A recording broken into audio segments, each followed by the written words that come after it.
Imagine having so much money that your biggest financial headache isn't how to earn more, but how to stop the local rat population from eating your retirement fund. At the height of his power, Pablo Escobar was bringing in an estimated $420 million every single week. That is not just wealth. It is a tidal wave of physical paper that threatened to bury everyone involved. To keep those stacks from falling over, the Medellin cartel was spending $2,500 a month just on rubber bands. But as the walls closed in and the banks became a trap, the king of cocaine had to get creative. He turned the very soil of Colombia into a massive, decentralized safe. He shoved billions into walls, under floorboards, and deep into the jungle in plastic drums.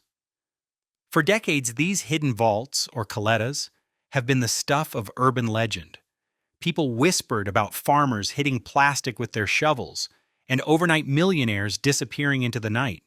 But recently, a series of new discoveries has changed the narrative entirely.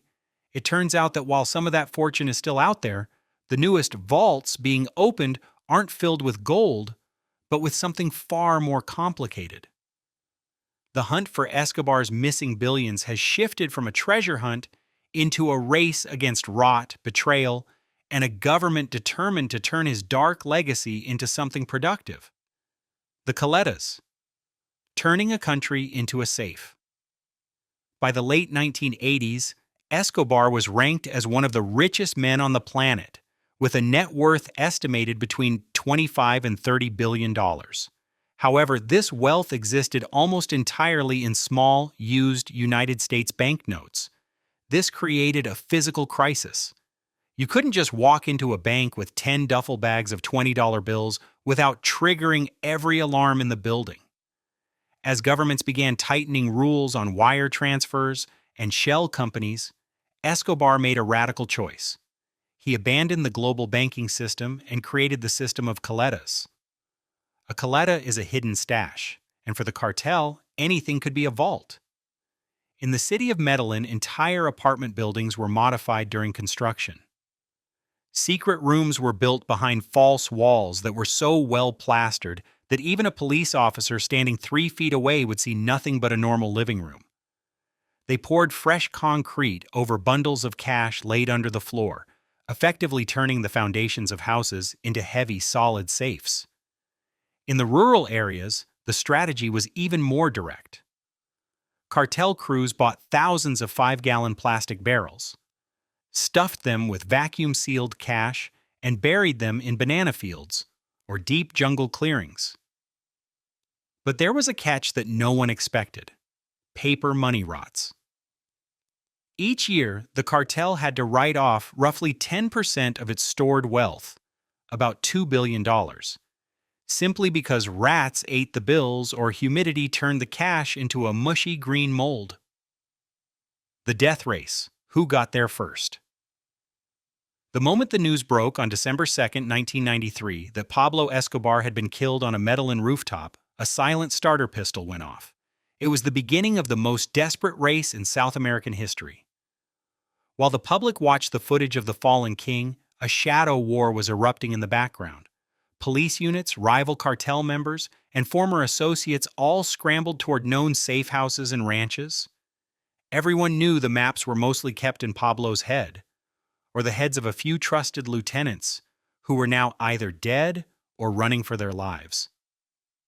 The Colombian government deployed a legal tool called extinction of domain, allowing them to seize any property tied to the drug trade. But they were often walking into empty rooms. A group known as Los Pepes, the people persecuted by Pablo Escobar, had been hunting his network for months. Backed by the rival Cali cartel, these gunmen often reached the villas and warehouses first. Witnesses described scenes of walls being smashed open and floors being ripped up by men with sledgehammers long before the official investigators arrived. To this day, no one knows exactly how many millions were hauled away in the trunks of unmarked cars in those first 48 hours. The gap between what Escobar earned and what the government recovered is a black hole worth billions of dollars. Family betrayals and hidden stashes. in the vacuum left by the king's death, loyalty evaporated instantly. Pablo's son, who now goes by the name Sebastian Marican, has spent years trying to debunk the myth that his family is sitting on a mountain of gold. He claims that while people imagine them living on secret islands, they actually walked away with almost nothing. According to him, the vaults were picked clean by the very people supposed to protect them. In his writings, he points a finger at his own relatives, including his aunt, Alba Marina Escobar. He alleges that certain hiding places he knew about were suddenly empty when he went to check on them. This internal betrayal wasn't just limited to family. Accountants and lawyers who managed the shell companies quietly changed the signatures on offshore accounts, effectively stealing the fortune one click at a time. Even in the United States, the hunt continued. In early 2016, a construction crew in Miami Beach was tearing down a pink waterfront mansion that had once belonged to Escobar. As the walls crumbled, they found a massive metal safe buried in the concrete. But before it could be properly logged, a second safe was reportedly discovered and then vanished under mysterious circumstances, likely stolen by someone on the site. It seems that even decades later, the mere mention of an Escobar property triggers a fever for gold. Modern stumbles the $18 million wall. Not every discovery is a victory. In fact, most modern finds serve as a grim reminder of how time destroys everything. A few years ago, Nicolas Escobar, one of Pablo's nephews, claimed he had a vision of a man walking into a wall in his apartment and vanishing. He took a hammer to the spot and discovered a hidden compartment. Inside was a typewriter, satellite phones, a gold pen, and a bag containing roughly $18 million. But the shocking find wasn't exactly a jackpot. Nicholas described a stench coming from the wall that was worse than a dead animal.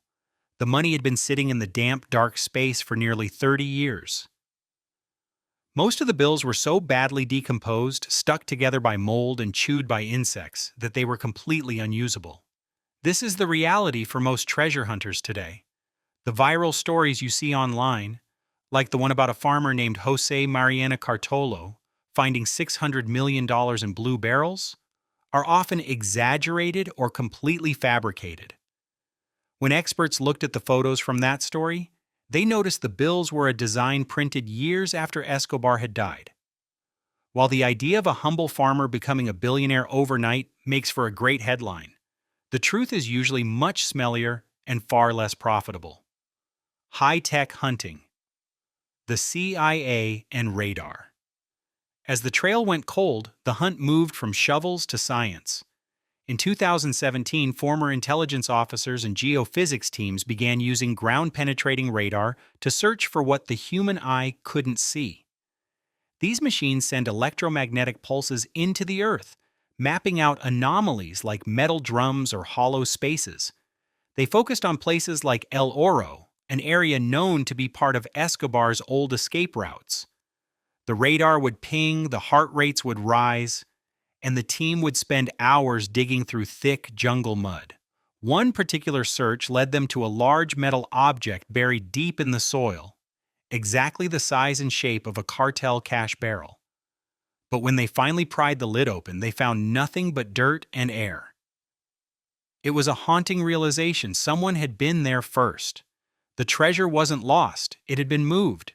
This suggests that a secret map did exist, and it was used by survivors of the cartel to fund their new lives or start new criminal enterprises.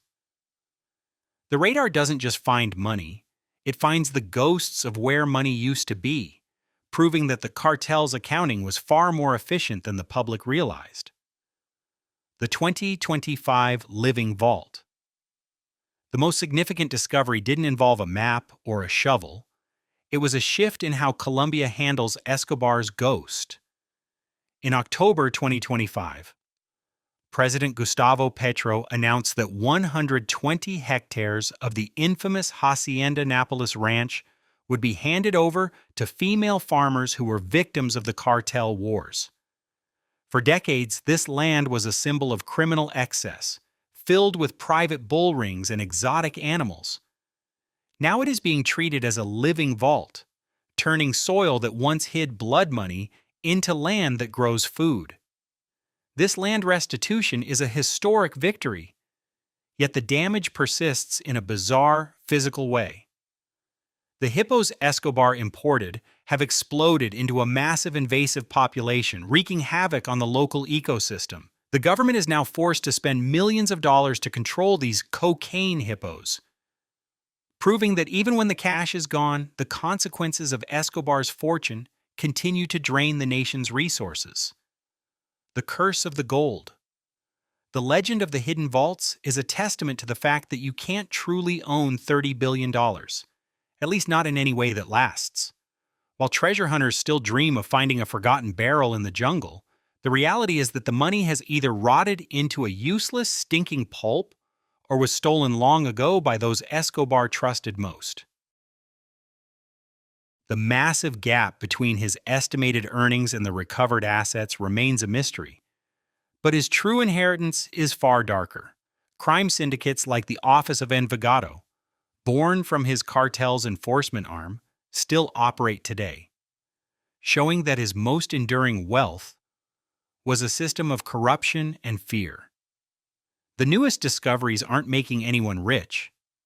They are simply exposing the stench of a legacy built on sand. As the jungle reclaims the last of the moldy bills, Colombia is finally working to close the vault for good. If you want to dive deeper into the world's most guarded secrets and uncover the truth behind history's greatest mysteries, make sure to subscribe to Mysteries Uncovered Files. We're digging up the facts one file at a time. What do you think is still hidden in the Colombian jungle? Let us know in the comments below.